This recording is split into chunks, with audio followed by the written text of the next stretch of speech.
Hello everyone, welcome to Super Nintendo's Super Show. I am your host, Jacob Wagner, and I am here today to go through all sorts of Nintendo news with you. It has been a day. It has been full of so many different things that I just couldn't have put it all into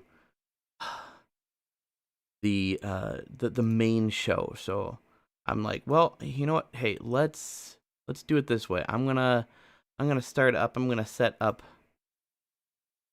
another show where I can just go off on Nintendo things, and we can just have a blast talking about Nintendo and everything that's there about Nintendo.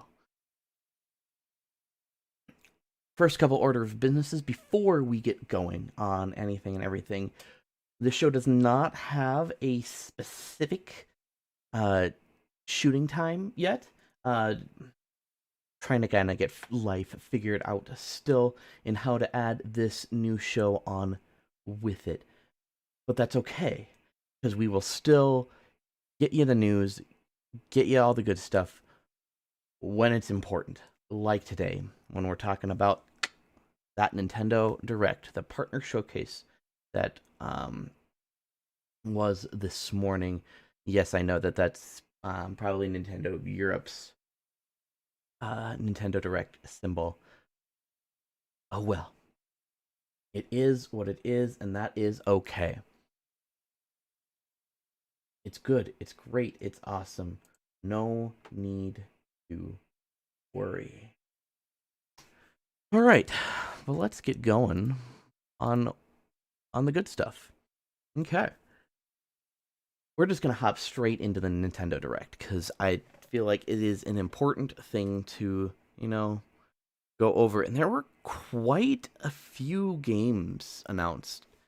There were a bunch that I found interesting or fun at least. I'm just gonna kind of run through those. Obviously, there were more, but we're not gonna go down every single one.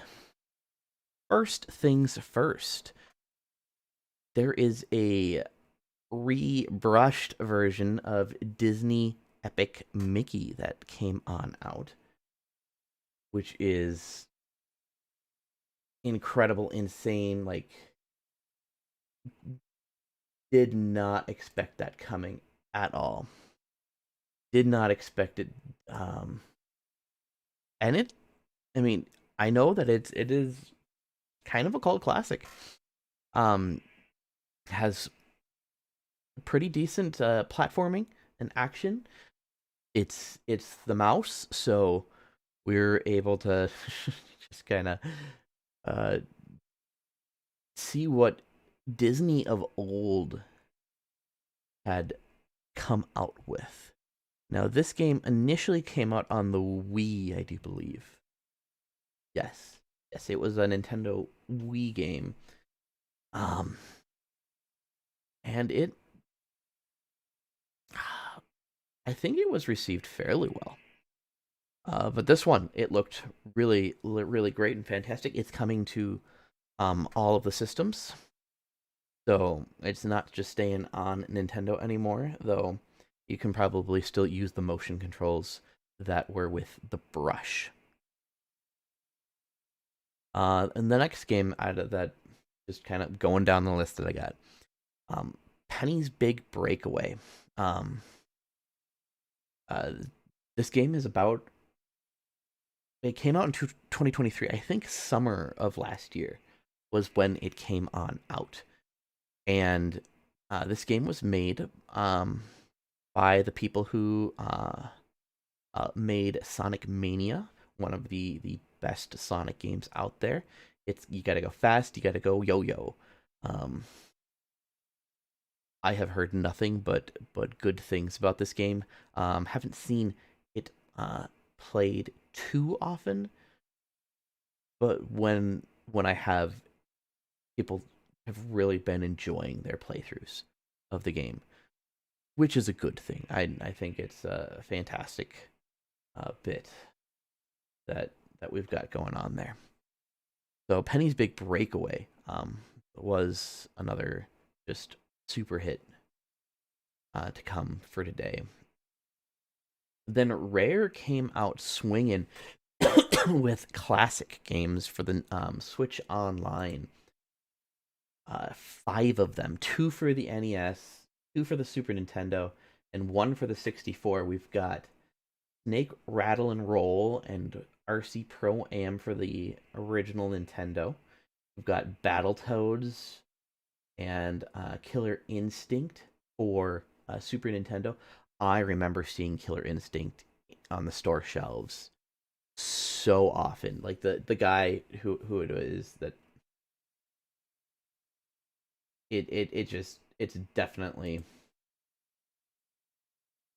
it happens. It was there. It was out. It was constantly going. I never played it because my parents would never have bought me something like that, and that's okay. It was definitely a violent game for a Super Nintendo game, if the pictures kind of depict anything. Though in today's standards, it would kind of just be laughed off as ridiculous. But that's,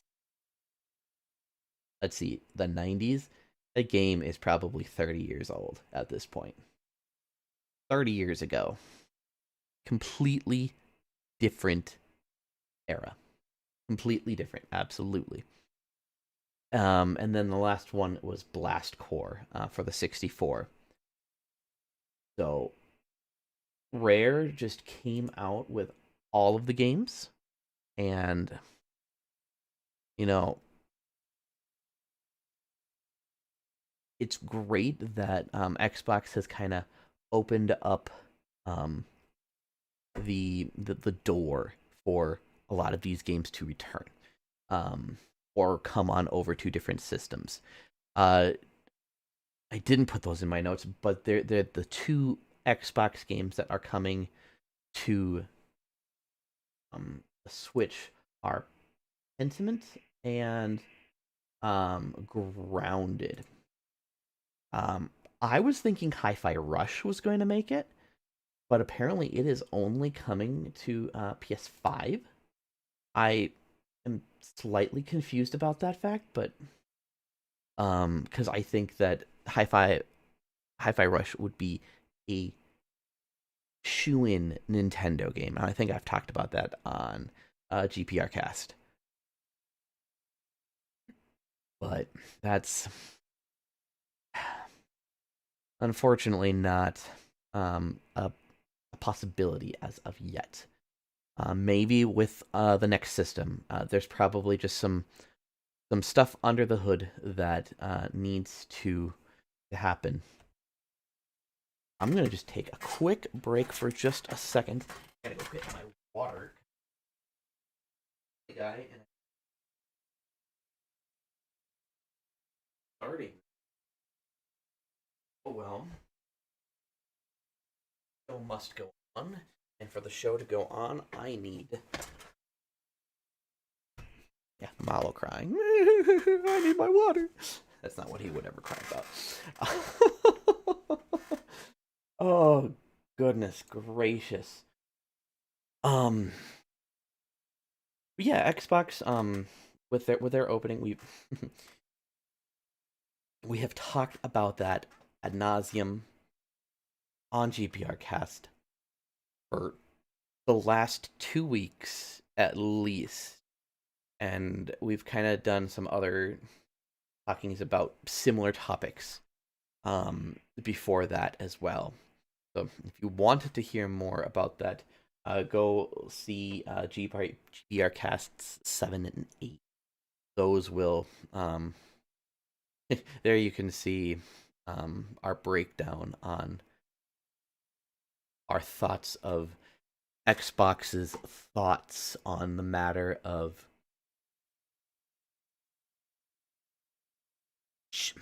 becoming kind of like a producer of games instead of just fully a console. Though they are going to keep some of that stuff too. It is what it is. not going to get anything else from them. So at this point, because they've messed things up quite a bit, and they've got to plug the holes in their sinking ship. But a game that is definitely not sunk. In fact, it is some of the best PlayStation 2 games and best Star Wars games. The Star Wars Battlefront Classic Collection was announced here. It is coming to all platforms. I'm so glad that Nintendo was the one that got to announce it, though. There are Battlefront 1. Okay, Battlefront 1 is fun in its own right, but it does not hold a candle to the original Battlefront 2. I spent so many hours playing that game with the kind of campaign mode, with the uh,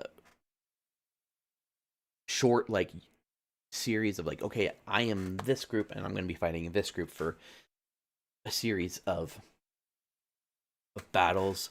The hero classes and characters ended up being really good to feel and handle as characters. But just your general grunt troops were also more than adequate to get you the victory on a map, on a game. Now that might be different if there was a hard mode on it. I don't. It has been. I'm gonna say it has been at least 20 years since I've played the game, though. I am getting old. No, it's got to be a little less. Somewhere between 15 and 20 years. Somewhere in that range. Probably closer to the 20, though, because that would have been 2004. Yeah. Yeah. Teenage Jacob um had his fun back then. Some of the things that they're adding, though, they have all of their maps plus bonus maps coming on in.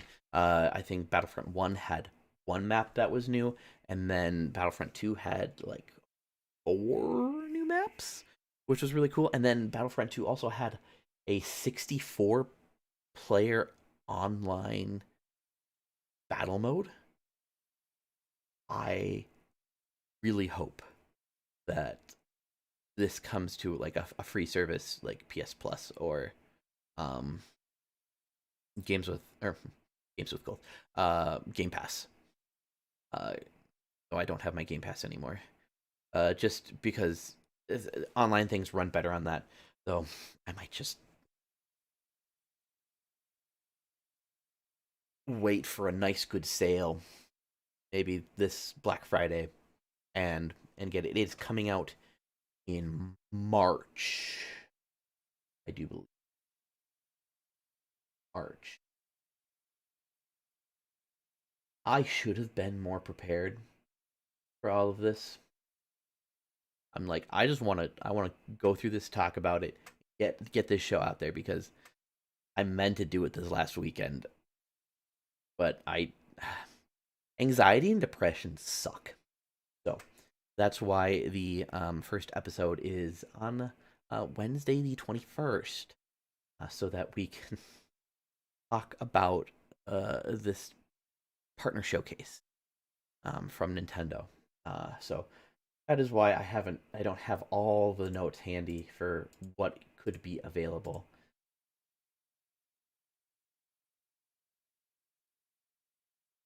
But that's okay. It's all right. It's what it is. Battlefront Classic Collection coming to a platform near you soon. It is Star Wars.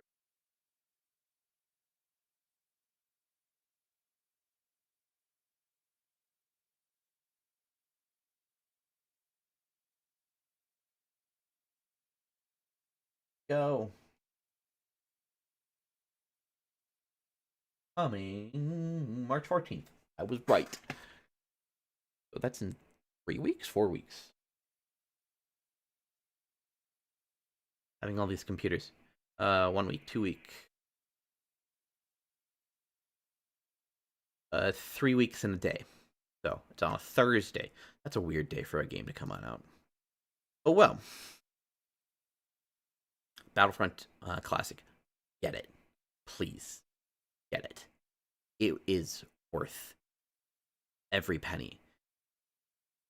If the rose tinted glasses of games past stay true and are not so tinted that we just can't comprehend a bad game like GoldenEye now as opposed to back then. Now that we have the cool joysticks. A surprise out of nowhere. Suika game. The good old fruit dropping game that was an absolute craze at the end of last year, late fall into winter. Suika game is getting, actually no, not is, has gotten a multiplayer edition. You can play online and offline. 2-player. There are 3 different modes, where you attack each other, where you just try to get the best score, and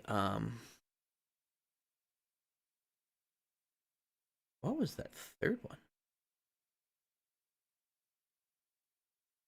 Where you fight each other, where you try to get the best score. Time attack. Time attack was the third one. So you try to get the best in the shortest amount of time possible. I've gotten it. I need to get my wife it. It's $2 and some odd cents. The entire game, like as a bundle, is 5 and some change. So if you want just a game to lose hours to, as something that is addicting, week a game, perfect choice. Perfect choice. Super Monkey Ball got a new game announced for it.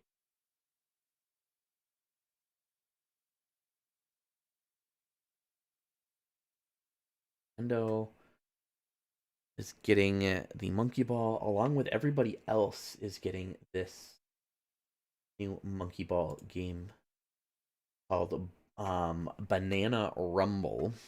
I'm hoping, I really am hoping that it has a little more semblance or closeness to 1 and 2. I'm not holding my breath because there have been, 3 or 4 more games of Monkey Ball since 2, and they have all just fallen quite short of the joy that was original Monkey Ball. That is coming out June 25th. Some key gameplay additions that they have. It has a boost ability for the monkey ball, where you just sit there and charge for a bit, and then it shoots you forward. So you're not even sitting; it's just you can charge while you're moving too. I think I remember seeing that in the trailer. But in a Rumble, they wanted to use that boost to kind of just add a bit of speed element and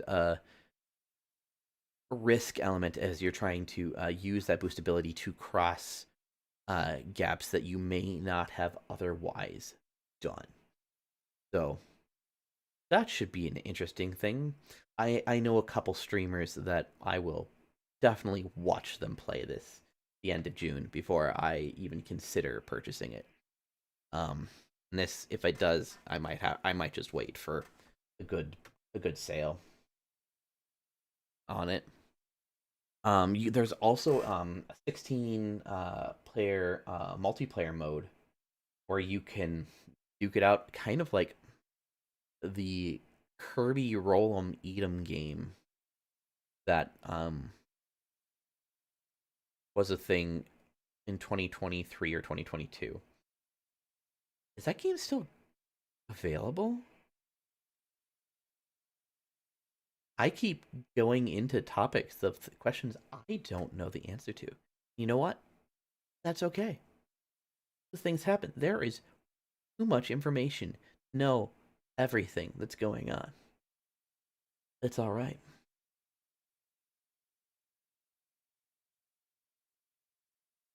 Okay. Then this next one. Fantastic that it came. Game Freak has brought back their horse racing solitaire playing game Pocket Card Jockey. They're calling it Ride On as an updated.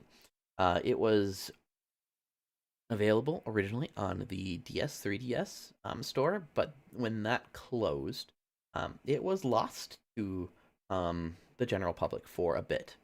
That was one of the games I picked up on my 3DS before everything went kaput. You have a charge? You do not have a charge. 3DS.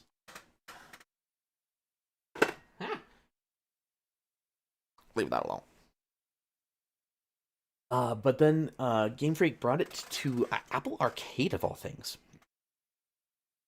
Apple Arcade, which is very interesting. Uh, did not expect to see it there. But you know what? It kept it alive.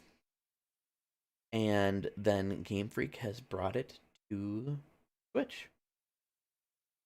I am unsure if it is coming to other things.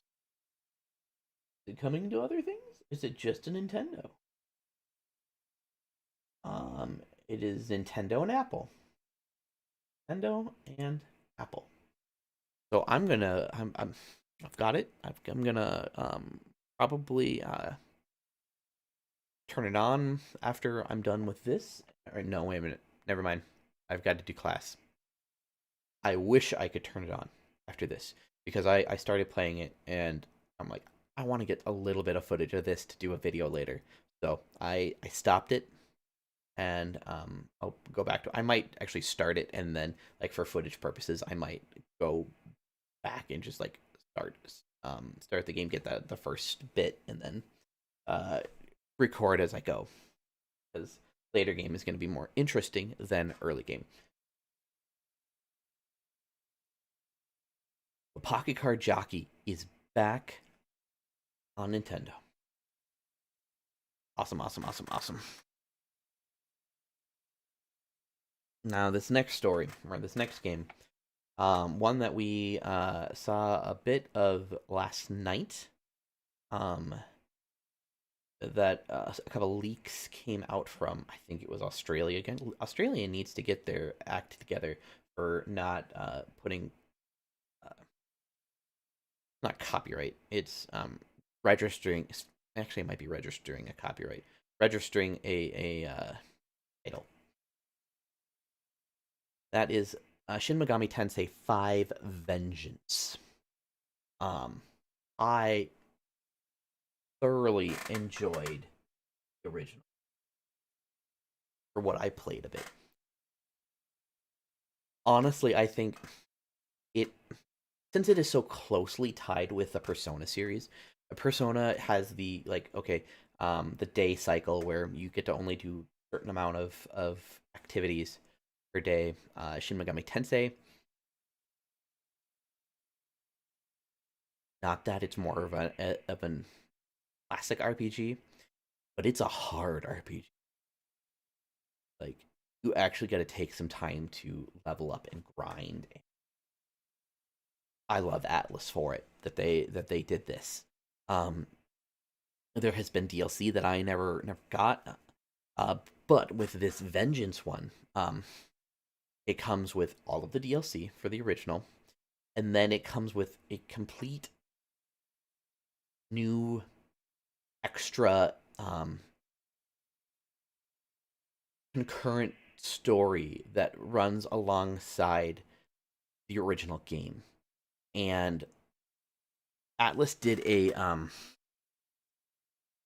of a press release, or they got a whole bunch of information out um, about the game, and with both games to go through, there is 160 hours of content, 80 hours for the original, 80 hours for the Vengeance storyline, which means that they have added the game upon itself. They have doubled the game, which is insane for the canon creation route, and now it's the canon of Vengeance route. There are 40 plus new dungeons. You can now save anywhere. The level cap is now 150. Like I said, all the DLC is there.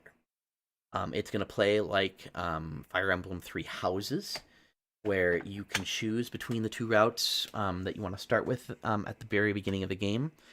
They're gonna kind of start out similar, but then they change very soon, very quickly. Um, awesome, fantastic, ridiculous. Um, for those who get it on Switch, um, you're not going to be given the option to transfer your save file, but you will be given the ability to transfer 3 of the demons from their compendium to Vengeance. So you've unlocked stuff. You might not be able to get it right away. I think that's what it means. It's been a bit since I've played the game. I think the compendium just means you have the recipe for how to make them. Maybe I'm wrong. Pre-orders for the game, which is coming to all the systems? Question mark? Nope.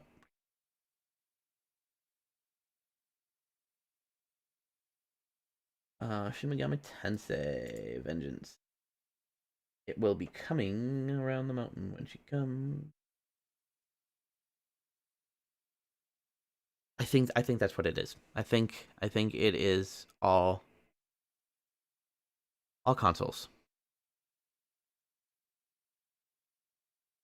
At least PlayStation and Steam. I am not certain about Xbox. Silly Xbox. Picture for kids. Ooh, that's a zinger.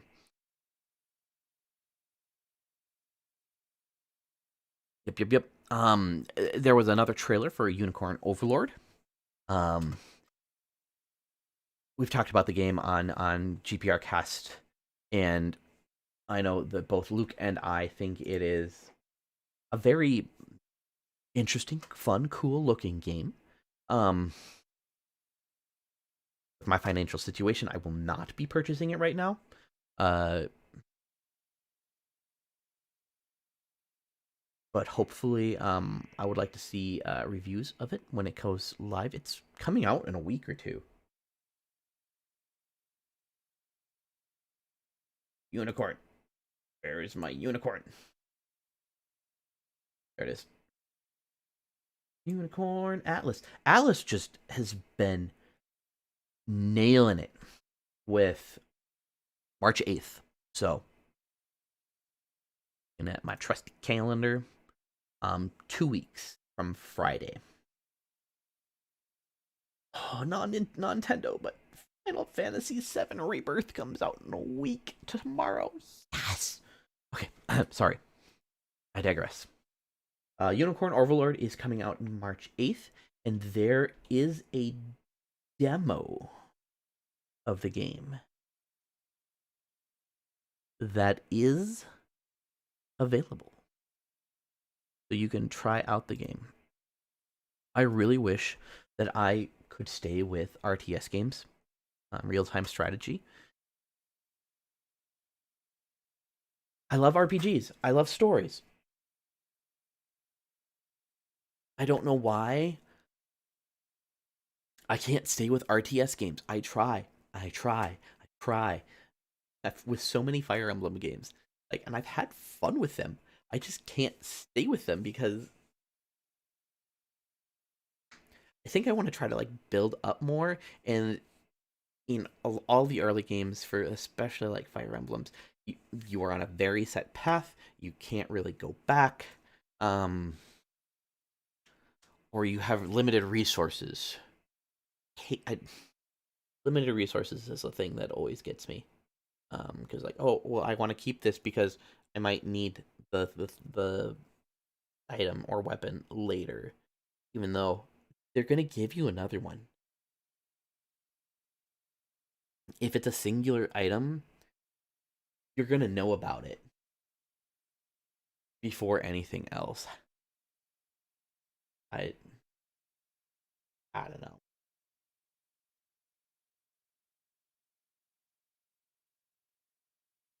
I don't know. Um, but the demo, I might, if I find the time to do it, I'll boot it up. But I'm gonna be playing that Final Fantasy VII demo. I gotta download it tonight so that I can.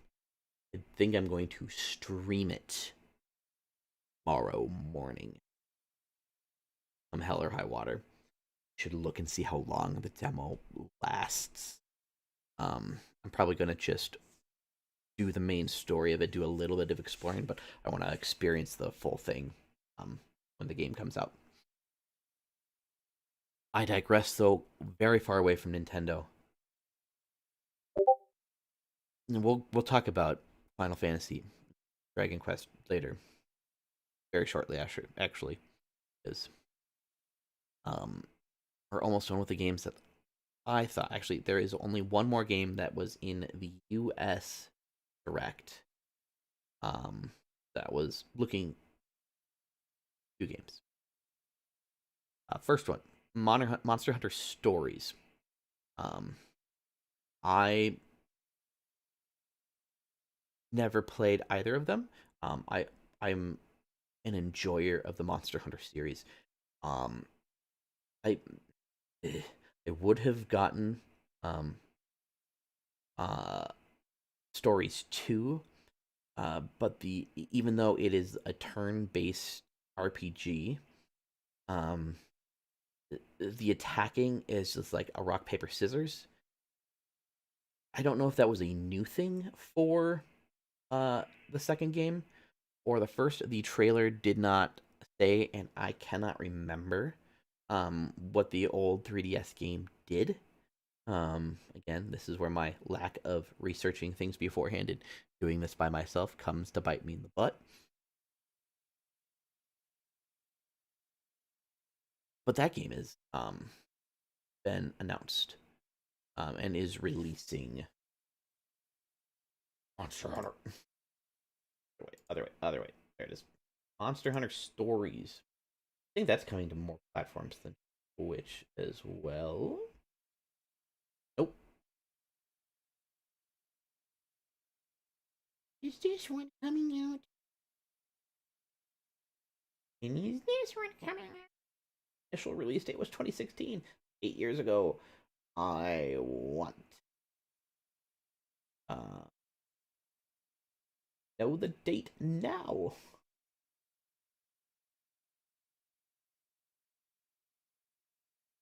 Announced on the 21st.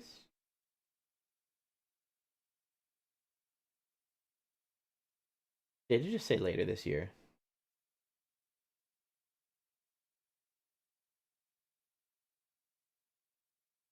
I think it just said summer of 2024. So there is no specific release date for Monster Hunter Stories. Ugh. The last game from the US Direct was Fantasy Life I. Uh, the farming sim games are all fun. I mean, they're all very similar. Fantasy Life I, the girl who steals time. You're doing a time traveling bit. Ride dragons. Bone dragon. That's kind of fun. Farming sims have all kind of become clones of each other, and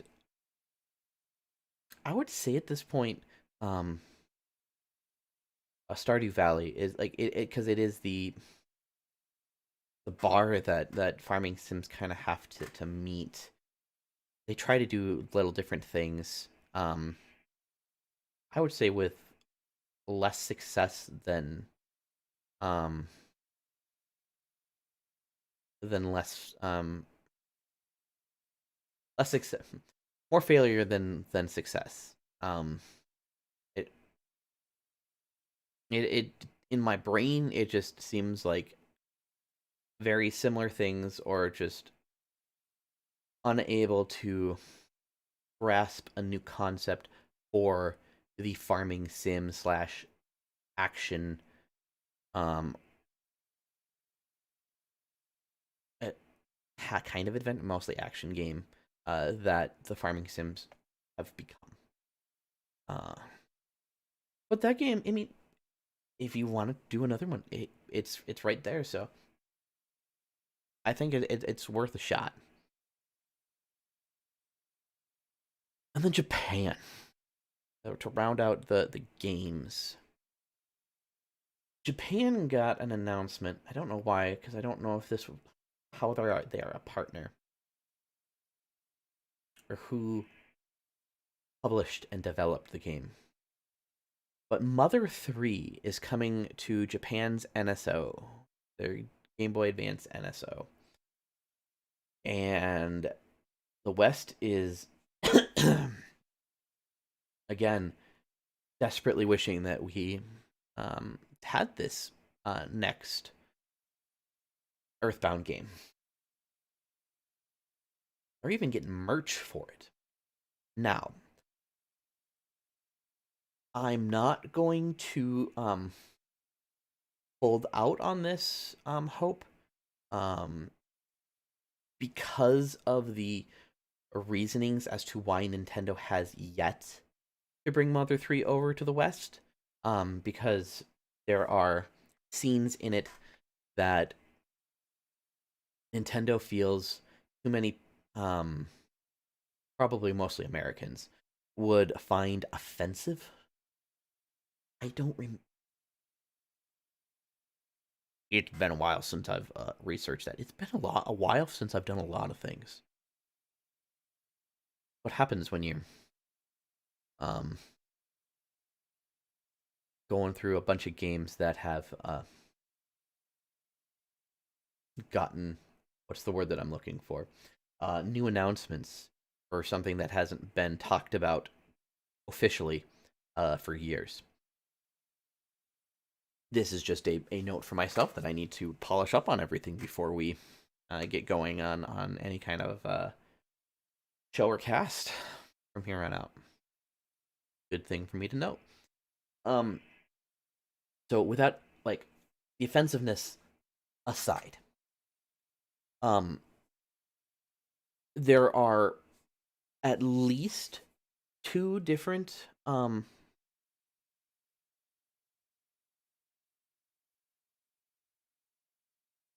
instances that we can look back on in the last 8 years, even 7 years. First one being the first Fire Emblem game that was only ever released in Japan. Fire Emblem was only a Japan release. It wasn't until later entries that they finally came over to the West and translated.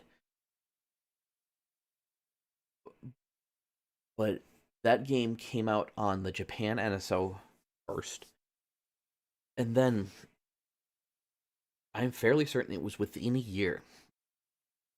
It was then introduced into our NSO, and there was a big to do about it because this was a brand new old game that we were able to play in English for the first time, which is exciting and hope inducing that they did it with that one. And then there was the other one of Star Fox 2 for the Super Nintendo, and that came out on the Super Nintendo Mini Classic. I put that box away, didn't I? Yeah, I cleaned up and I put that box away. But that game was also only ever a Japan release. It might not have actually been released at all. How did that story go? Either way, it wasn't here, and now it's here. Now you can't get it anymore because of the fact that there is no longer any stock available of it anywhere. Okay, it happens. But both of those things just lead me to I can't say believe because it's not 100%. I have to say hope again. To hope that Nintendo of America, I mean, on their Twitter that says, we're listening. Earthbound has never been a popular game. It has been a very niche game because it is so flippin' weird. I mean, you're fighting hippies and robots and furniture come to life and creatures big and small and pyramid head Egyptian hieroglyphs and zombies, ghosts, and muck.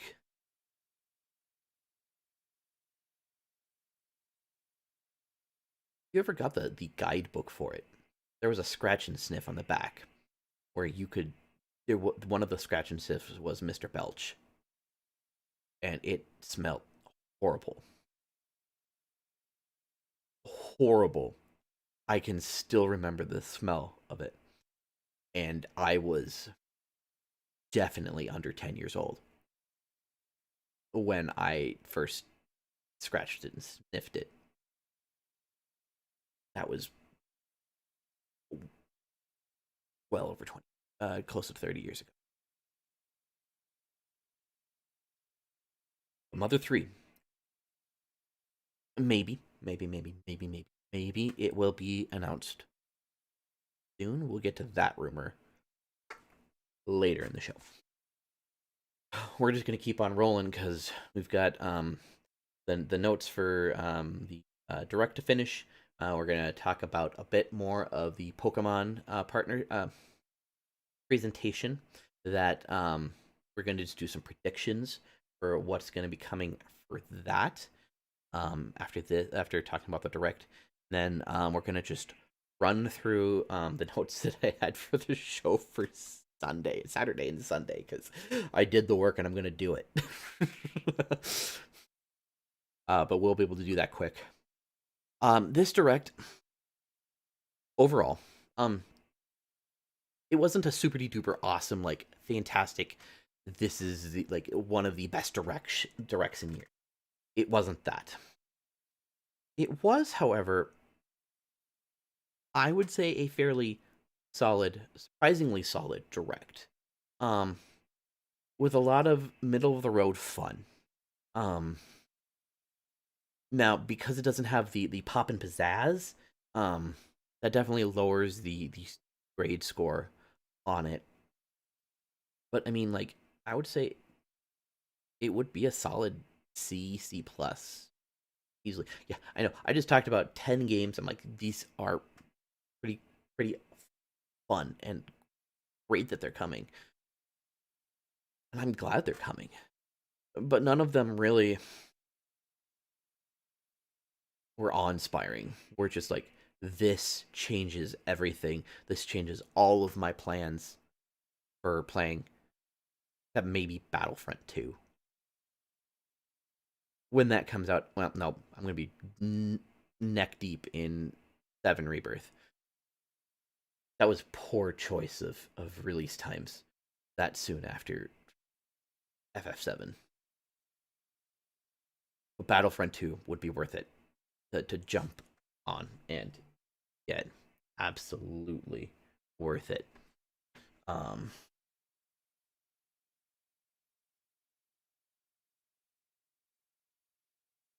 and I know that there would be people for like Epic Mickey and the Suika game. Okay, Suika game, yeah.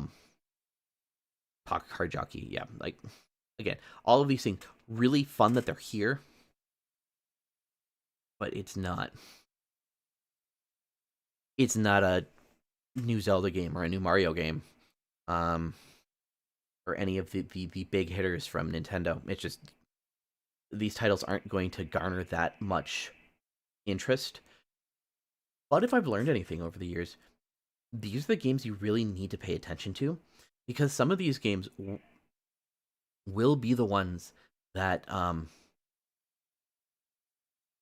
can help begin the implementation of change for a genre. Uh, because they're not first party out in the front of the pack games, they can either work to perfect a, a genre or push it in a different direction because they have the artistic freedom to do it, and nobody's gonna poo poo them for changing things up because they are their own company. Their own, don't they're partners. They're not console manufacturers. They are just game developers. So I definitely encourage everyone to just pay attention to these partner games. Yeah, they're not as exciting as the normal main directs, and then they're of course not as long. They're still worth looking at or trying to find a stream or a YouTube video to watch to see, hey, what is this game actually like?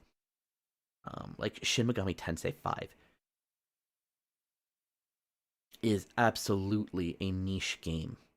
I mean, it has all of the weird monsters of Persona, and it shows itself as darker. I mean, Persona, all of them can get pretty dark at times, but Shin Megami is, you're literally talking with demons the entire time. That's the part of the story. But even though it was surprisingly solid, there were some noticeable absences. Namely, from my point of view, Square Enix and Konami. Konami, mostly because we just haven't had a Castlevania um, in a bit. Yeah, I know we had the Advanced Collection um, not too long ago, which is I appreciate and I enjoy. Um, and there are still a couple games that could be thrown into collections, like the DS 3DS ones, which would be difficult, but because of the touchscreen stylus stuff. But there also just hasn't been a noteworthy not Metroid Castlevania game for them being part of a genre defining name of Metroidvania. Like they are half of the name that describes that style of game. So, um, Konami, it would have been nice to see them, but uh, they're probably holding on to um, whatever's coming next if they have anything ready at all. And then Square Enix, like the major misses of that is Dragon Quest III HD 2D. Um, that one has been a couple years now since it was shown off, and we haven't heard anything since. And then any other kind of remake, whether it's in the HD 2D or something even more new. I know everyone would love a Chrono Trigger um, uh, remaster remake. Um, but if that one is there at all, it's not. It's not the time for Square to show it off. Mostly because I would guess because of Final Fantasy VII Rebirth. The game comes out in a week, and they're not going to change any of their marketing to interrupt the rolling train that is Final Fantasy VII. The demo, the second half of the demo just came out today. That is their focus. That is what they are looking at. That is what they are doing, is focusing on that. They have time they feel that they will get to um, Dragon Quest and anything else that they have later. Right now, they need to recoup their financial losses from last year, not because of Final Fantasy 16, but because of so many of the other games that just did not sell last year.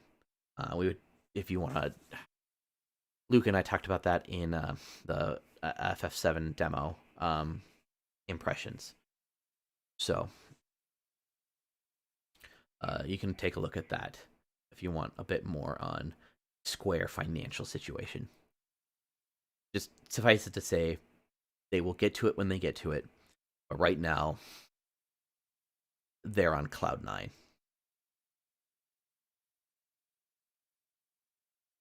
Um, just like the last point for the direct.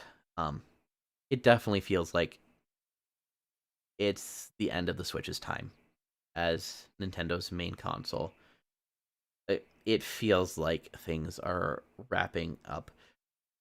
Every year since 2017, every single one, there has been a push for this is the next new major first party Nintendo game. And if it wasn't a brand new one, it was a remake or a remaster of a beloved Nintendo game. They were going full bore for the last 6, 7, 8 years. And for the fact that they have chosen to not show anything in the February Direct, which for the last 5 or 6 years has been the starting point of the first half of the plans for the first half of the year that Nintendo has, and they have set that aside. There is definitely something to consider, something to think about, and really work towards confirming that the Switch is ready to be done. And that's okay, because that means that more powerful, hopefully similar form factor and concept Nintendo is just around the corner. Because they're not going to go back to a two-pillar system of of handheld on one side and console on the other that split the market for them. This way they can sell one style of console, one style of game, and just go to town. So absolutely, I think that's where we gotta go and gotta look at. Um,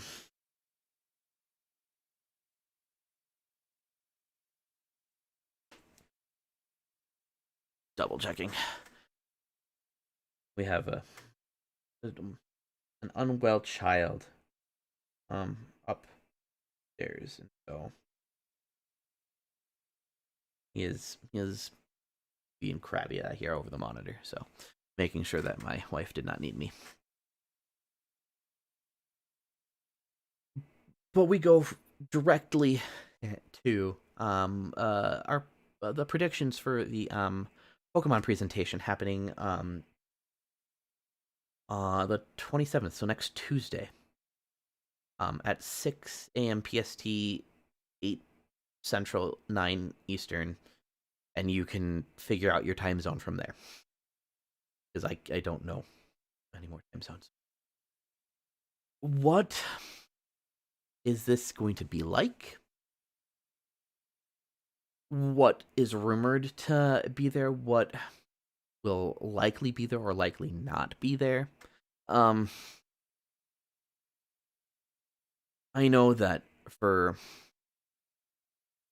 the last several years, I got myself overhyped for this Pokemon Presents, um, thinking that they were going to show more of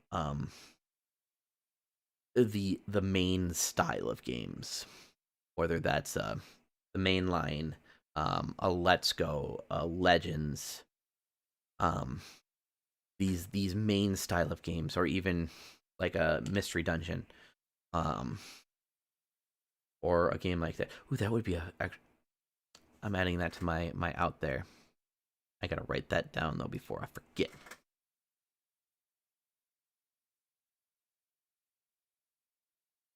Because I'm gonna forget in the 5-10 minutes it's gonna take me to get to that point. Okay, so the format of these videos has always been a slow burn. They start out with one of the like Unite or the show or the card game, maybe Pogo, and they will go through all of those aspects of Pokemon, and that will take 20 minutes of a usual like 30-minute presentation. And it's like, okay, come on, where's the good stuff that I've been waiting to look at and see? Um, so to remind myself and to remind you, the viewer, that hey, just hold up. There might not be much in this, and that's okay, because of what we just saw with the direct. I don't have an image for the Pokemon Presents. I was already late. So we'll just take that off for now. So they're going to maybe talk about a mainline game. So let's get the rumors out of the way. There have been 3 different games that have been rumored to be at this Pokemon Day Presents video. Those are a new Let's Go and 2 different kinds of remakes. A Johto Let's Go with Let's Go Togepi and Let's Go Meryl. I saw that rumor a couple weeks ago. They had logos and everything, and I was just like, that'd be interesting. I don't know why they picked. I mean, I know why they picked Togepi, but why Meryl? There's definitely got to be a better mon than Meryl. Um, so that could be there. It's been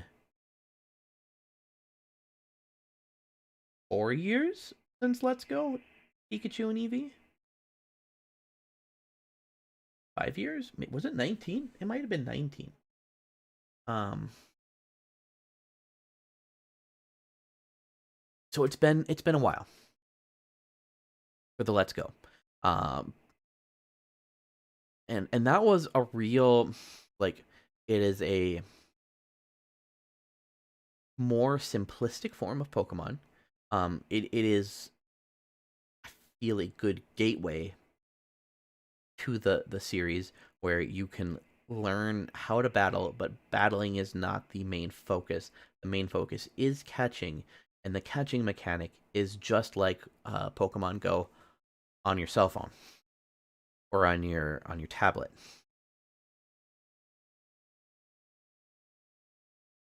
I don't know if they would continue the Let's Go series.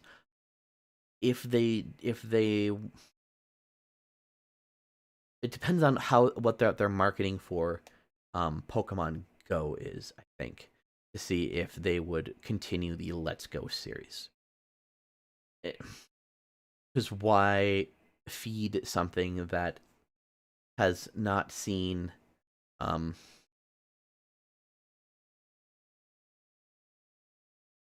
well, I don't know if it has not seen, but uh, I if I'm going by my own experience, I know that I have dropped off considerably on Pogo, mostly because of life and the nostalgia trip has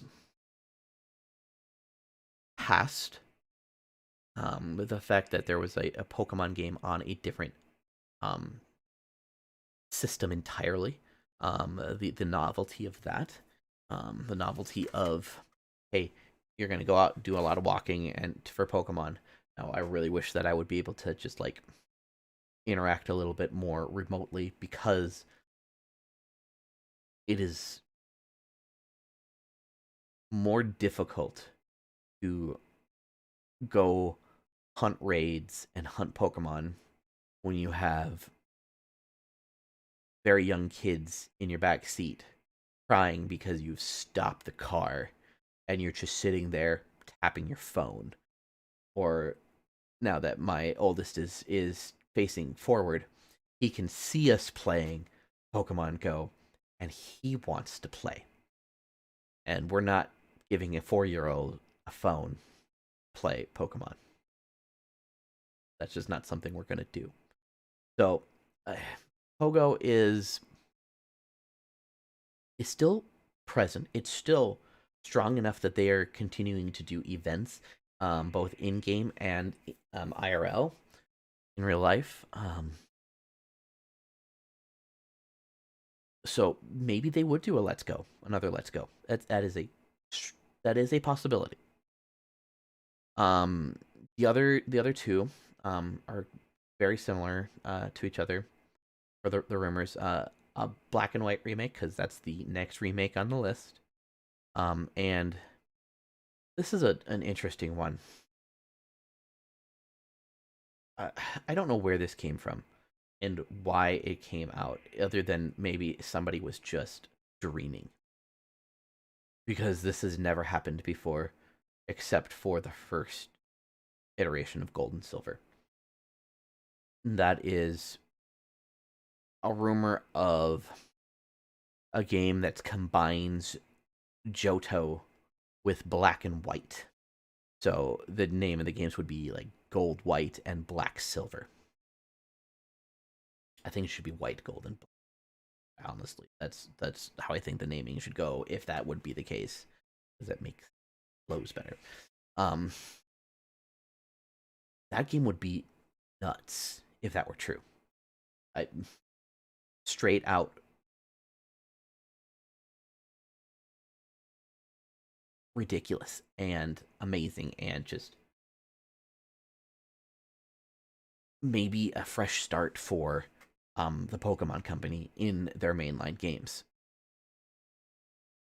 That being said, in my opinion, this is the least likely rumor to be happening. Both of the other two are about 50-50 in my eyes, because it's been longer since we've had a Let's Go, but the black and white remakes are probably more desired than the Let's Go from a hardcore fan point of view. Now, from a basic consumer, Let's Go would probably win out more than black and white. Because, I have the connection with this, with my phone. So, those are the three different rumors for mainline games. Something that's already come out. Unite will have gotten Miraidon, the Violet legendary Fox Pokemon, around that time as the new fighter in Unite. Pogo will probably show off some upcoming events, maybe some more new Mons from Scarlet and Violet. They'll probably announce a new card set for TCG. And we might see a new animated short or movie come out. Now, my personal, let's just go for it and see what we get and see what might happen. I've got a couple different things. The first one that we might see the next gen, but do it as they showed. I think it was X and Y. It might have been Sun and Moon. But they showed a little bit of the town, a little bit of a route, and a concept art of an early route Pokemon. And these weren't perfect in-game captures. They were only like videos of computer screens playing the games and developing the games. So that is my first out there game. My second out there game that I thought about before earlier in the show is a new Pokemon Conquest game. Pokemon's RTS. That game was fun.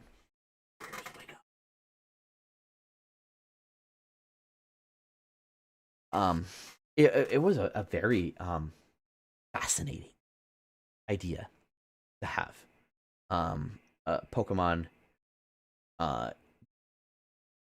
battling it out in a different way, more of a warlike setting, which was like, okay, hey, you know what? That makes sense. Pokemon would have been used as weapons of war. Absolutely. If Pokemon were real in this world, they would be that in a split second if some trigger happy governments got a hold of them. And there's more than one. But yeah, that hey, that's a really those are my two out there ideas for Pokemon Presents. Again, we'll see that next Tuesday on the 27th. 6 a.m. PT, 8 CST, 9 EST. Please keep your hopes in check, I guess is a good way to say it, because these have more often than not shown very little of what would be desired of the main style of games. So those are the main bits from today and looking forward to next week, I'm going to just run through my show notes for this last weekend. So some of these things are going to be way out of date. Please bear with me. At the very end, there are a few that were announced today outside of the Nintendo Direct. Tomorrow, Splatoon uh, 3's single player DLC, the final plate is coming on out. Is that what it is? Side order. Side order. That is coming out on Thursday, on the 22nd. So by the time probably most people who are not watching it right now will see it, it will be out. So look for it. Mario vs. Donkey Kong came out on Friday. It's received an assortment of good reviews. Nothing to write home about, but it is still a fun time, a good nostalgia trip back to the good old Game Boy Advance games. Late last week, a video came out for Princess Peach Showtime. It showed the last of Peach's costumes, supposedly the last of them revealed. So she has 10 costumes. These new ones were a figure skater, um, a thief, a dashing thief, a mermaid, and Mighty, kind of like a superhero Iron Man style Peach. So we have sword fighter, detective, patissier, kung fu, ninja, cowgirl, figure skater, dashing thief, mermaid, and Mighty Peaches. So that just leads to the question: what is this game going to be? How is it? How are we going to play it? Like, what is the gameplay loop? What is the um format of how the world works and interacts together? Are we just going into singular levels, becoming that style of Peach for that level, and then maybe playing as that one for 3 or 4 levels and then never going back to it? That would be very reminiscent of old school Mario Brothers, where you had 4 or 5 levels per zone, and then there were 8 or more um, zones to go through. That could be a possibility. It feels like, from watching footage, I know that there was a video of early impressions of it from some UK gaming news outlet. I wish I had clicked on the link so that I would have had it in my history, because I don't remember where it was to go and look it up again. And like, the game may not, I don't want to say it's not going to be fun, because it will probably be fun. How it will be fun, it'd be an excellent question. Now, there have been games that can successfully do multiple characters, character designs, or styles in a row, like Live Alive is an example. Kirby does it, but he does it multiple times per level, or he can. We have yet to see if Peach can change costumes in the middle of a level. If she can, that will be a game changer. Is it going to be like Luigi's Mansion, where you're kind of going through and you have your different vacuum powers, so you have your different outfit powers as you're going along? I don't know. I'm looking forward to playing the game. It's coming out in a month, a little over a month, on March 22nd. So that is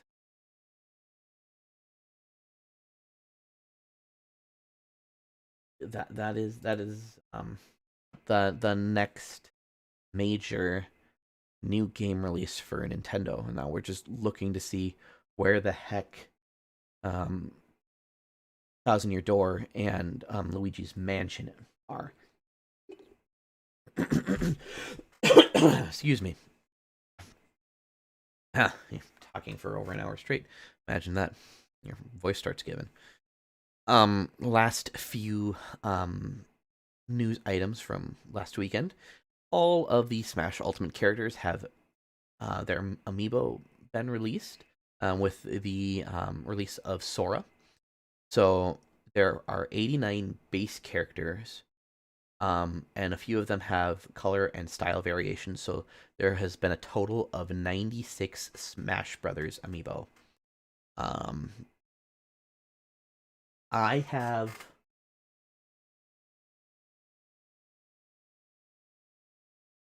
I actually don't know if I. Okay, in my old collection, I didn't have any. I have some unopened ones that I got. Like I got Banjo Kazooie, I got Sora.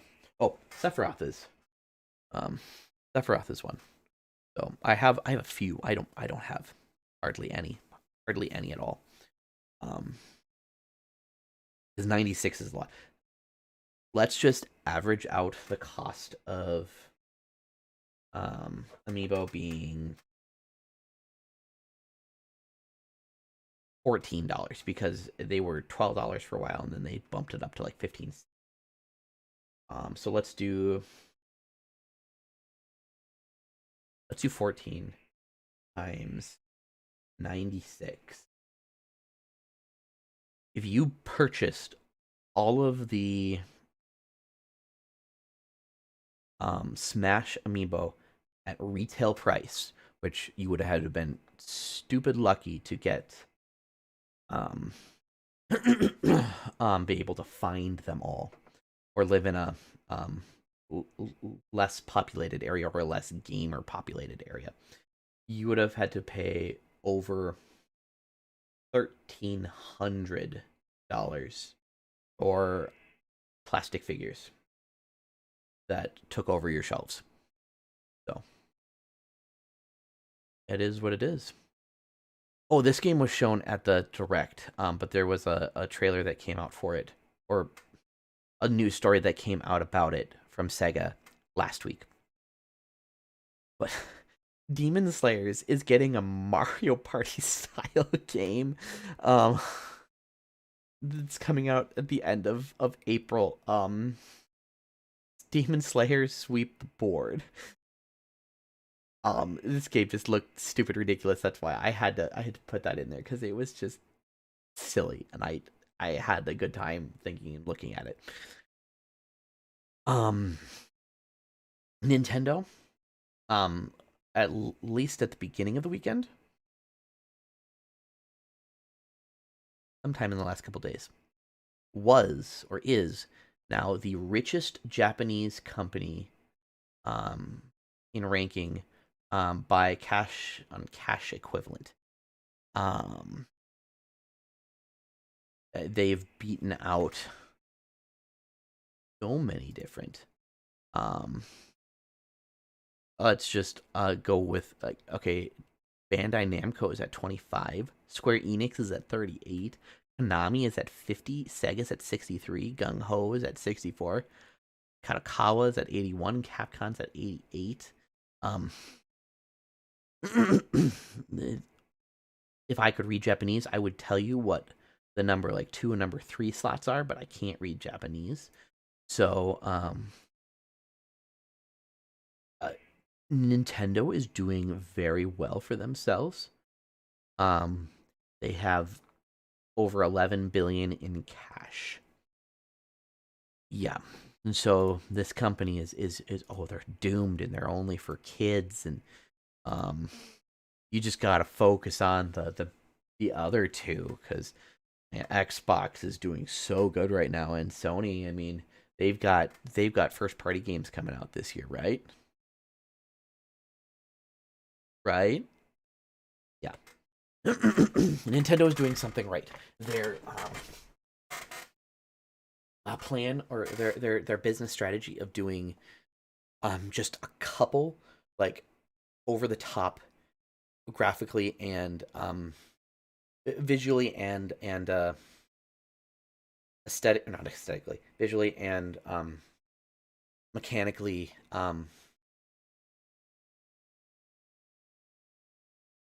superior, not superior, more involved games, but then pumping out not mediocre games, but games that are quicker to make, easier to make, and still just focusing on fun. That's what Nintendo does. They focus on fun. So they have become the richest company in Japan, or the Japanese company, I should say, because there are other companies in Japan that are um, up there. So yeah, Nintendo's doing very well for themselves. And then the last two things that came out today outside of the direct, a new Picross game is coming next Thursday. If you don't want aren't playing Final Fantasy VII, you can play Picross S Plus for $5 from the Switch. And then if NSO members can get some Earthbound Beginnings icons, and that will end next Wednesday, on the 28th. So, that is the main news from last week. So, my goodness. Okay, so I've got a section here outside of news called the rumor mill, and I'm hopefully going to try to put all of the rumors in this section. And before I get into any of those rumors, I want to go through not necessarily a caveat, but just like a let's get on the same page of how we are dealing with rumors, how we're looking at rumors, and where they will go and how they will affect this show and hopefully this channel as a whole, if I have anything to say about it, as kind of as one of the founders. Okay, rumors.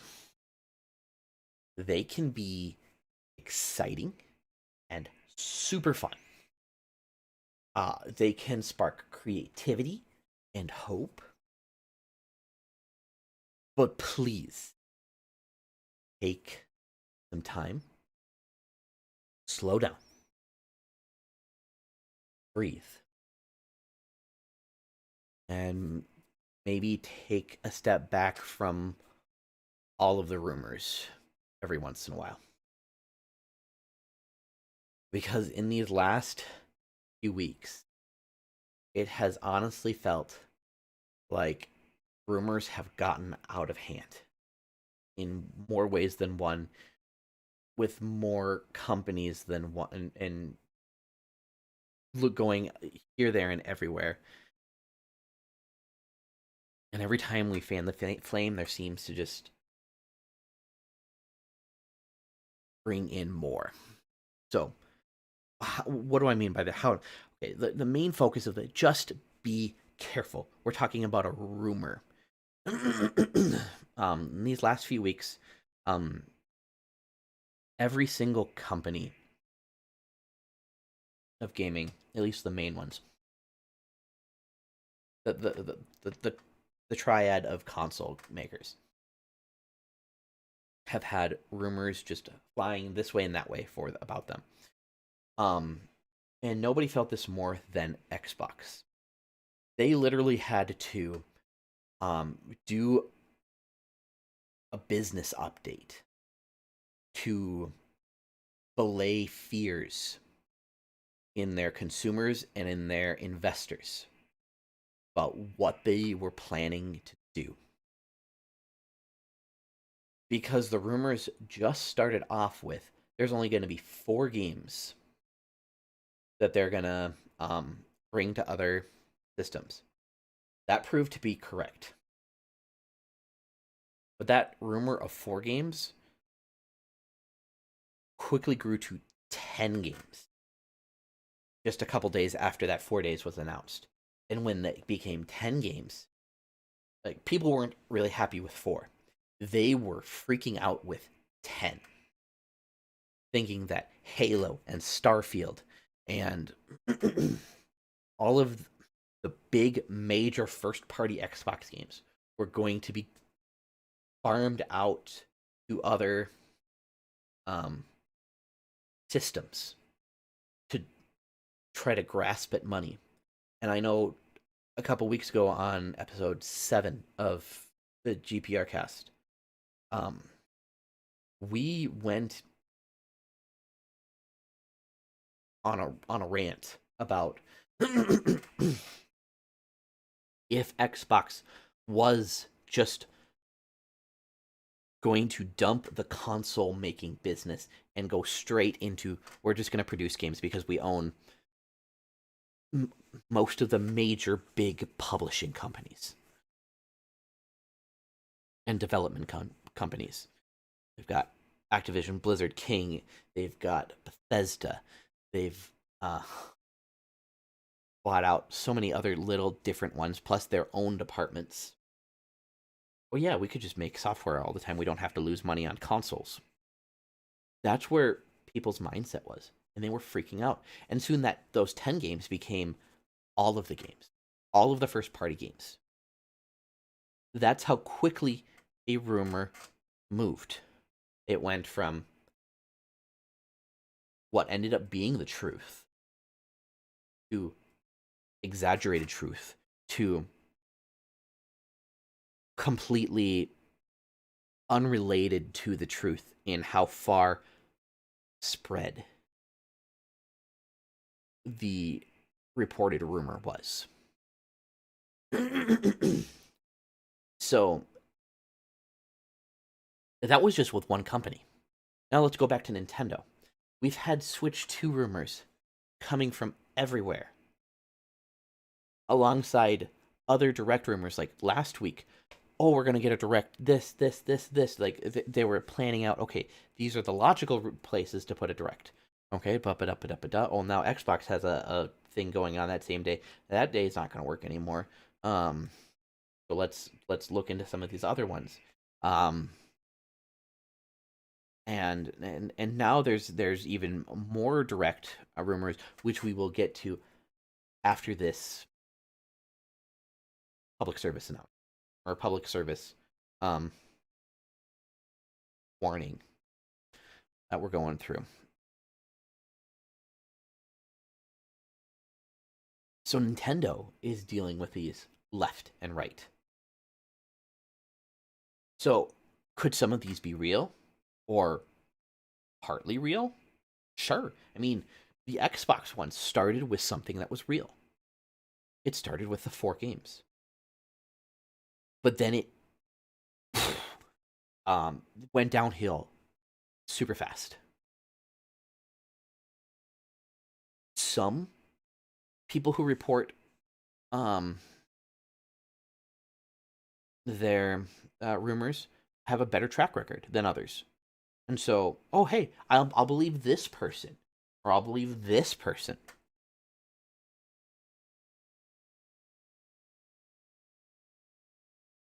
They may have actual knowledge, and they are sharing truth, but it's hard to know, because in the history of rumor telling in the gaming sphere, they are wrong more often than they are right. And that just comes with the nature of the beast. Are they hiding the truth in a bunch of made up things so that they aren't found out by the main company? That could be a possibility. Could they just be throwing darts at a board and people, you can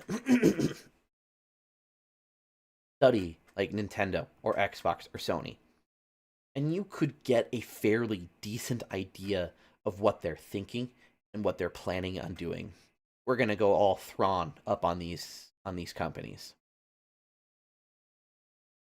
You can do that. Not as good as um the Blue Admiral from Star Wars, but you can learn how a company acts by looking at who is running them.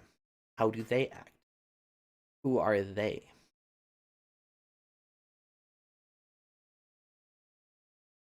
But then, as we saw with a lot of the direct rumors in the last couple of weeks, for what this partner showcase ended up being, as soon as time passed for one rumor, another one or two took its place. Just like that. So let's look at an example rumor for the supposed Switch 2.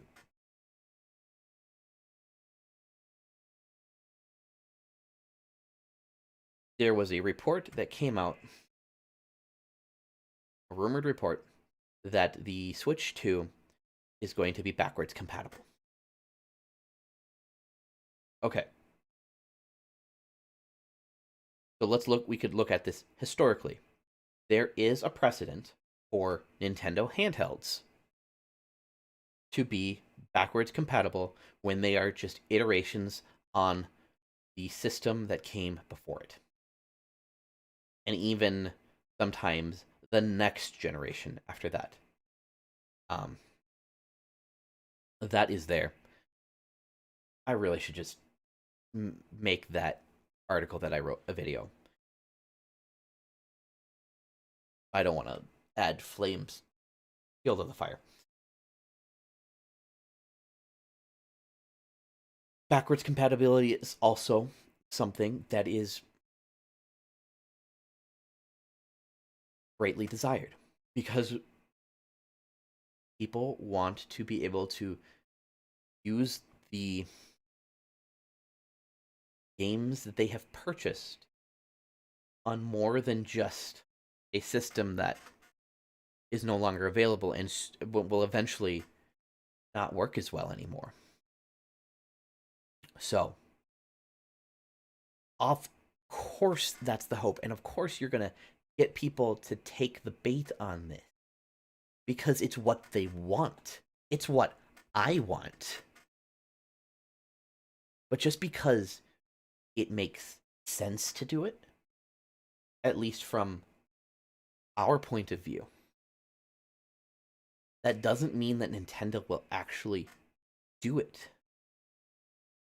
Whether it's not the vision that they have for that console, whether it's a choice to cut costs in the system if it ends up being a different style of cartridge or disc that the system plays to help keep the cost down. Whether it's not that they didn't think about it, because it is bad practice to think people are dumber than they are when they are professionals in their field.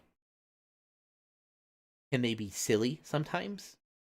Can they not think at times? Yes, that is human nature. Nintendo knows, though, what they want to do. And if they don't want to do something, they're not going to do it. Even if everybody else is banging on their door saying, do this, we will pay them money, do it. If it does not align with what they want to do with their system, then it will not happen. That is their right. That is their privilege. That is their choice. Just as it is our choice to support or not support company. So, to wrap this public service workings up, please be careful. Take time. Slow down. Breathe. Take a step back from the rumors if you need to. And if you don't need to do that, always question the rumor until it is proven true or false.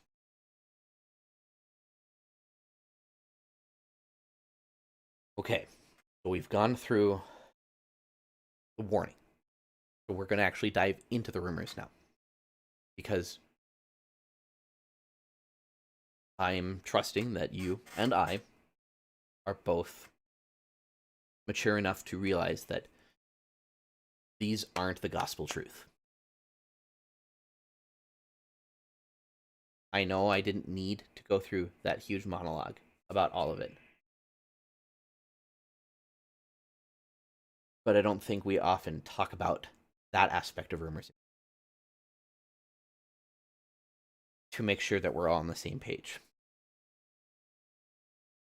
So here we go. The latest rumors for the next generation of Nintendo.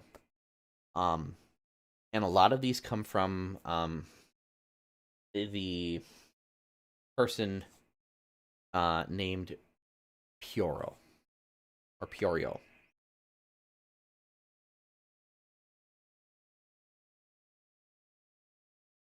First thing,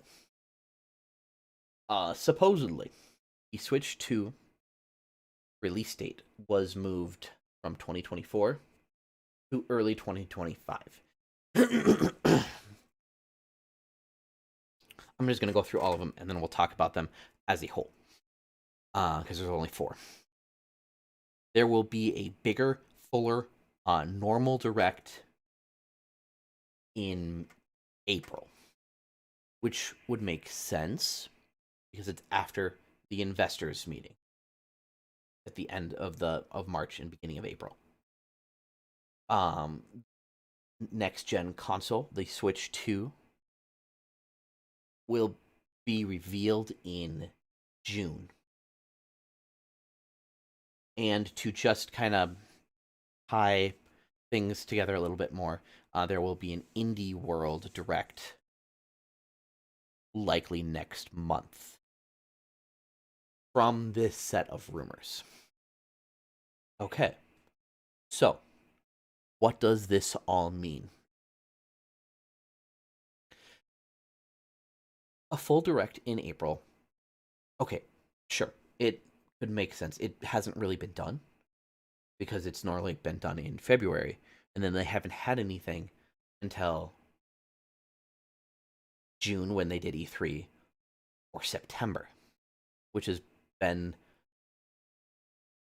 the pattern in the last few years. And then one in like November. It's been February, September, November, or I think in November. It's been 3 times a year for a little while now.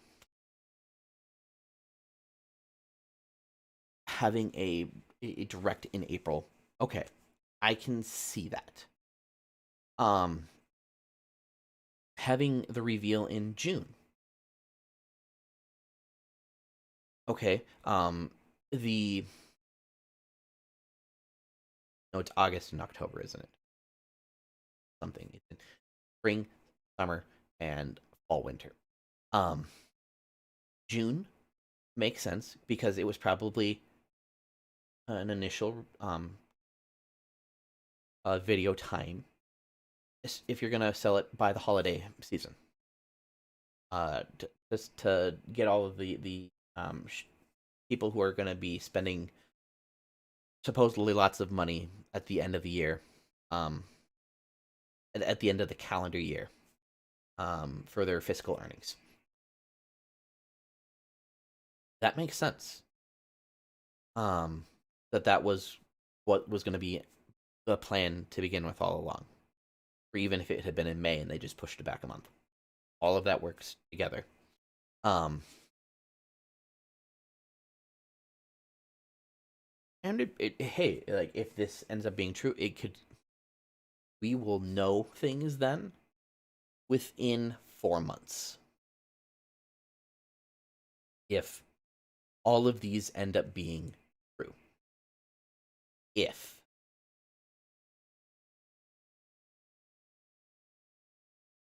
Going from the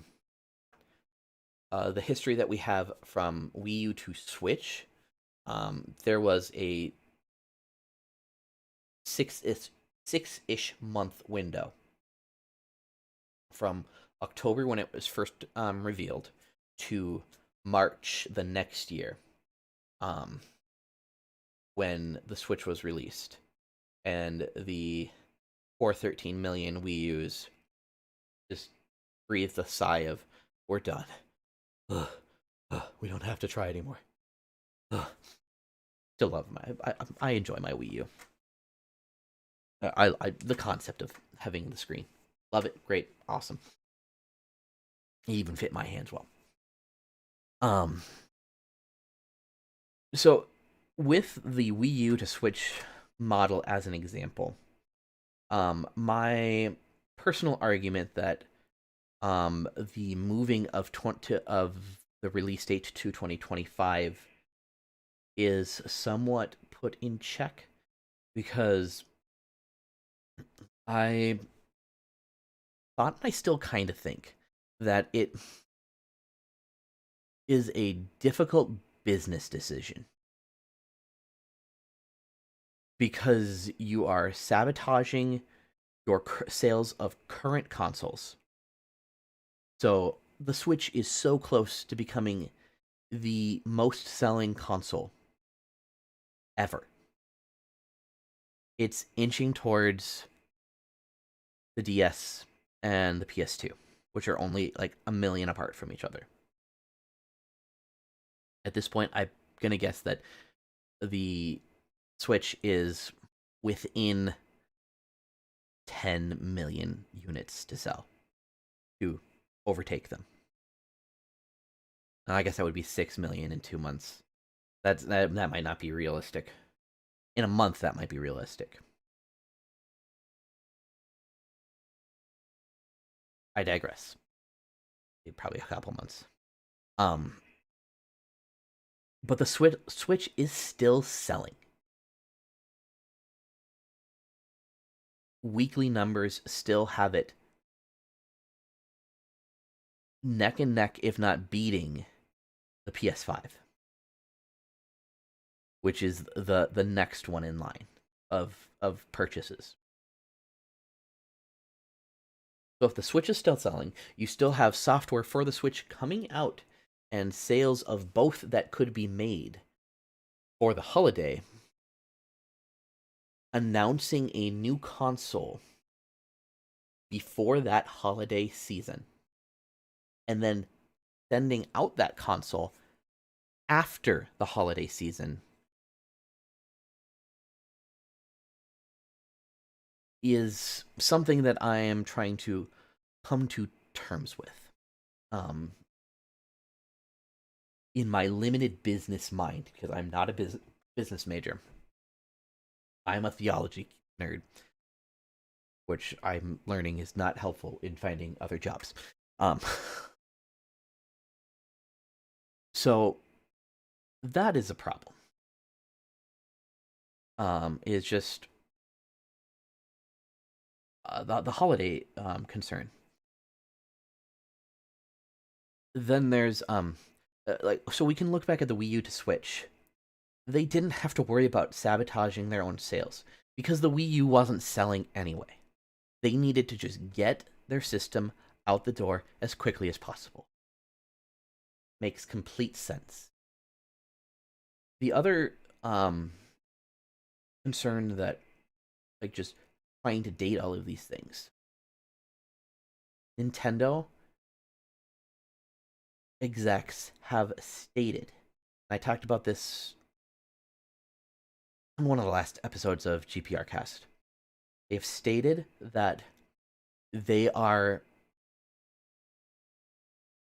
concerned with generational transitions and making the experience good and the right making the right decisions and doing the right thing for them to succeed well in the transition, because it is a larger purchase that gamers don't always make.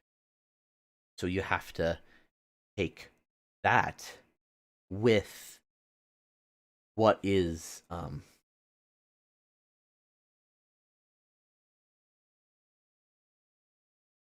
presented in these rumors of how they are going to implement the plans of introduction and then delivery. Having a 6-month window, fine, great. It's worked in the past. You can build up hype, but you don't overstay your welcome. It's like, okay, it's been a year. Why has this not come out yet? It makes good business sense in my brain.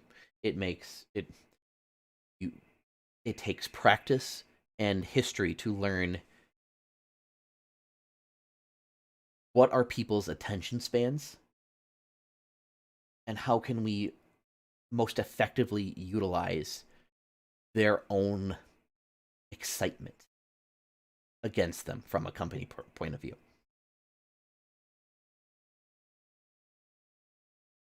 So those are my thoughts, concerns, wonderings about why there would be a rumored moving of the release date to 2025.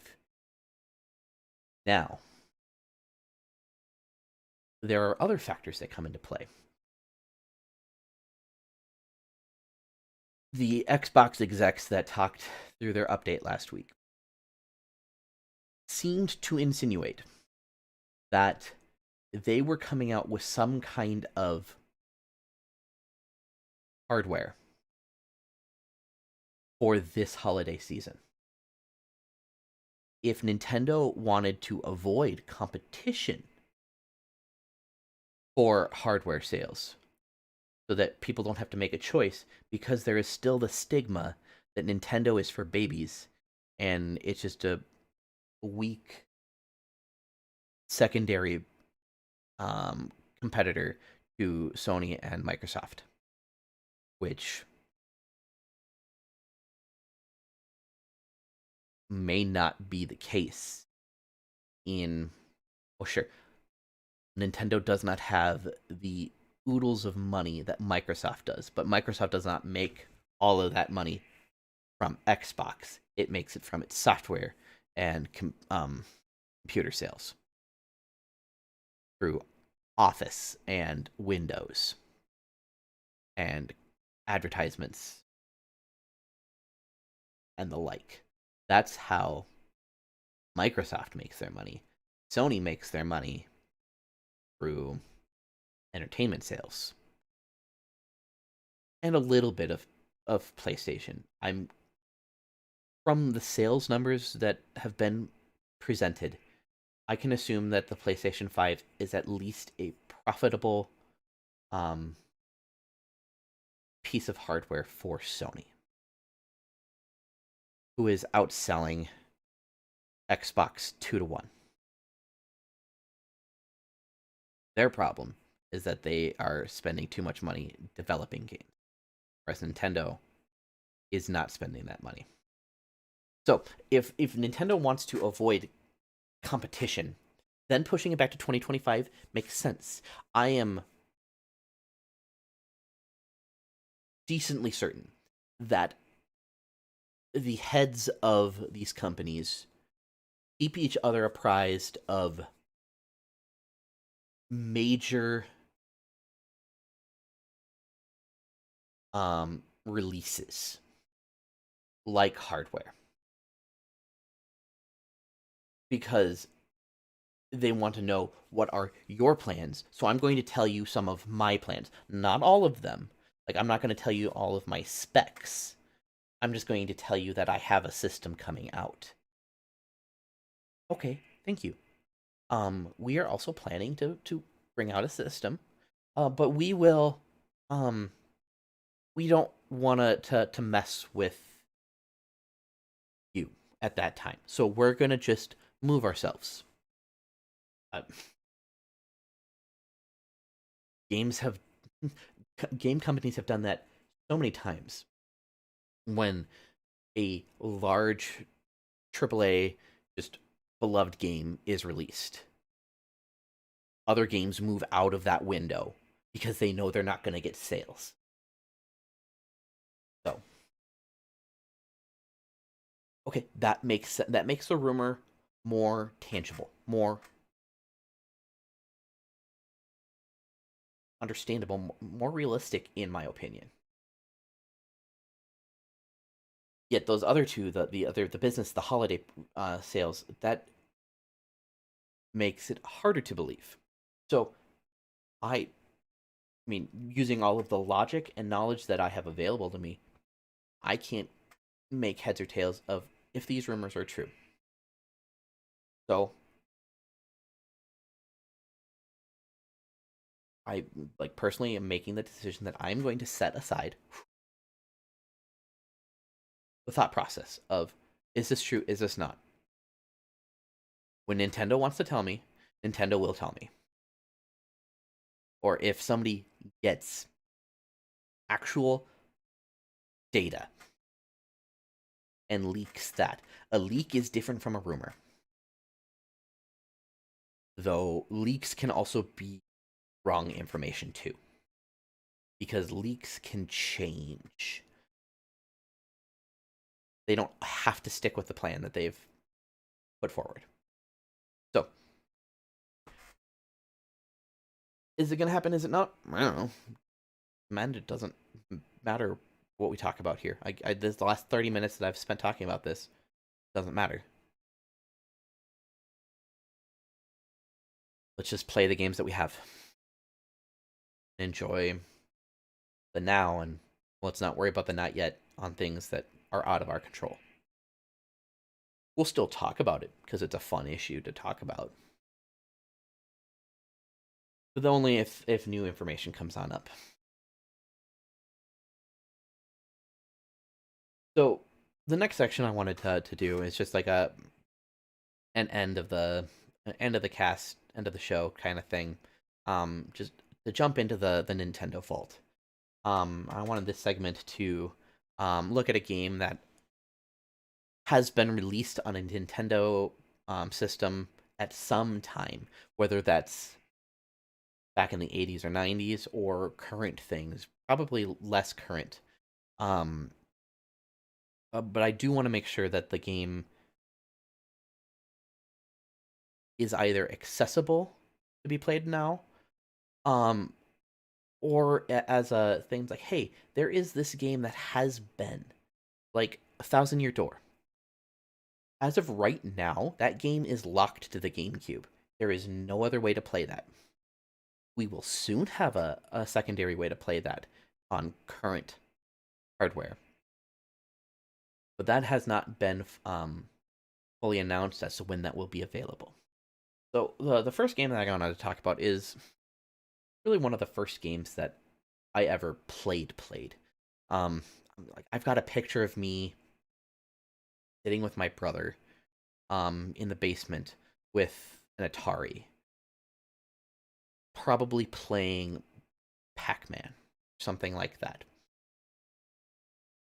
My parents just handed me a controller, a joystick that was unplugged, but I was very involved in playing the game. And I know that I did play that Atari system, but I really didn't start playing games until we got our Super Nintendo. And the main one that I like, the first games that we got, because it came packed in with Mario World, and then we got Link to the Past, Zelda. I think those were our two first games. Super Mario World was my true introduction to not only Nintendo, but to the world of video gaming and its industry. And the game is just fun. It's got a world map that you just go all over. You're adventuring through um, hill lands and caves, over bridges, into keeps and castles, through a forest, um, through a sunken shipyard, um, and going up to the stars, all on your way to Bowser's Keep to save Princess Toadstool, not Peach. Doesn't change her name until Mario 64. Um, which, from a marketing standpoint, probably is a very smart decision. Toadstool, Peach, okay. But Mario World, like, it had secret exits. It had um, hidden entrances to um, different parts of the level as you went. You had to go back to levels after you had hopped on the colored block switch. The gameplay loop and the gameplay just design was very fluent, very um, connected. What you did in a level sometimes impacted what happened in the world. And like, this is going to be very spoiler heavy. None of that is more clear than when you finish Star Road. What happens? The trees turn pumpkin. The world turns orange. Why? There's probably a story behind it, and this from the developers. But as a child under 10, it was a wonder to me. Super Mario Wonder. That this world was just there on my TV screen, and I was the one who was playing in it and beating it, conquering it, changing it, exploring it, flying with my feather cape through it, blasting things with fire flower, riding Yoshi here, there, and everywhere. I was not one who dumped Yoshi off into lava. I love my Yoshi. If I lost him, I'd go back to the hidden level right above Donut. I think it was Donut Plains 3 or 4. There's just a secret hideaway where you can get all of the power-ups and a Yoshi egg. And then you can get lives after that. And it just, okay, it worked. It went through it. Super Mario World had such impact on me that I don't think I even noticed that impact until much later in life. Of the fact that, like, I am a gamer. I love video games. I love playing them. I love studying them. I love living in the world and just being a part of the game. And it really started from this side scroller. This, in today's standards, fairly simple game. But a game that controls well, that does what I want it to do. It grows in challenge as you continue on. But it was still able to be conquered by a child. Like, as an adult, I can only assume that playing through Mario World, I would not be nearly as difficult now as it used to be. And that's okay. I don't mind. That's just what happens when you grow up. You understand the world more. You can understand how games work. I'm watching my 4.5-year-old learn how to play. It's fascinating. It's frustrating as all get out, but it's fascinating. The how his little mind works to progress through a game. Now, his first game was Animal Crossing. And I think that has shaped how he plays games. Because he always wants to go to your house to do some like changing clothes for the main character, the playable character, to talk with people, to interact in a slow moving environment. I've the most that I've seen that is when he plays Pokemon. I actually had to change what Pokemon game he was playing. He had initially started with Scarlet, even though that's not what I wanted him to start with. I gave him Let's Go Pikachu to try to just encourage, because Scarlet is just too open for a young mind to fully comprehend how to play the game. Let's Go is still a linear experience which can help guide a young mind in how to play it. But as soon as that world opened up, where did I find him? Back at the starting in Pallet Town, back in his house. He will start games over just so that he can see the beginning stuff again. Which makes me like, I need to just set you up with Mario Brothers and other games like that.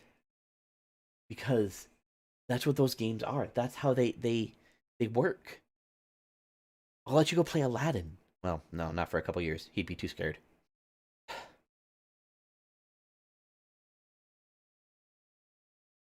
It's the first game that you first games that you play forms how you play games for a long time until you are old enough to think through the games that you play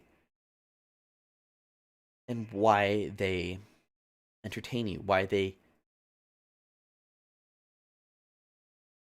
grasp um, your imagination, your mind, your focus.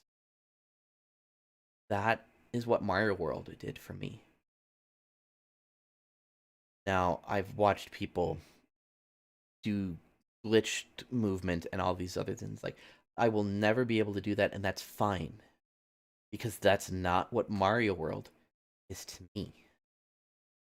Mario World is a fun game that I can run and jump through, stomp on enemies, fly through the air,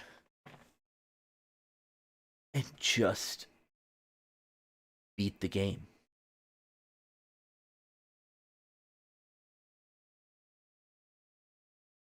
It's Mario World. That's Mario World, at least to me. You can play the game. It has been released multiple times on multiple different systems throughout the years. First time it was re-released was on the Game Boy Advance. Then it was on the Wii Virtual Console. Would not be surprised if it came out on the Virtual Console. Well,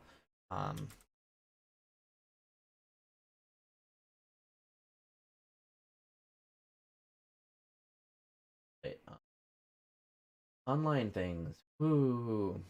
Okay.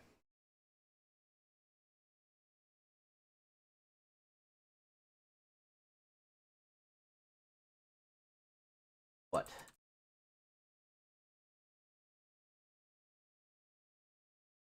I was right. So it was initially the Super Nintendo. Then it was